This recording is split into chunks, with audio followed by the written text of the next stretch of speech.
Chọc ghét.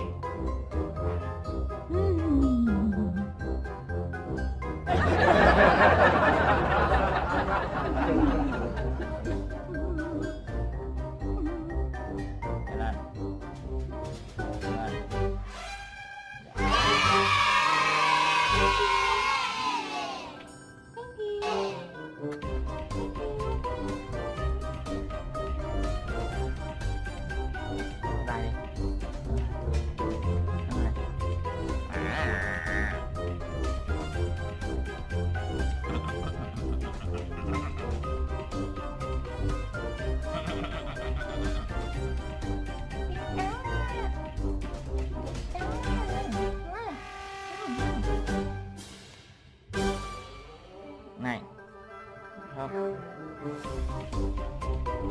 chào giỏi, chào coi, chào giỏi, bỏ tay xuống rồi chào nha, chào tay đâu, chào giỏi tay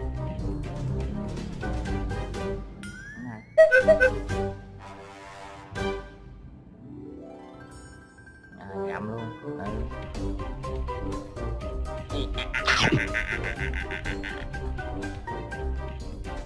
Nói đi, giỡn đi. Chào giỏi, ở đây xuống, đây xuống.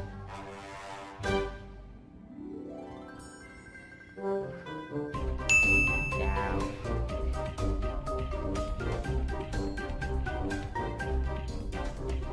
mắc cỡ đâu, mắc cỡ đâu, mắc cỡ mắc cỡ.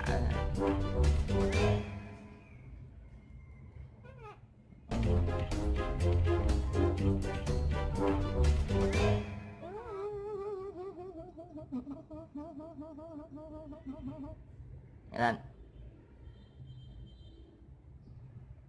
nhanh lên, nhanh lên, bước lên.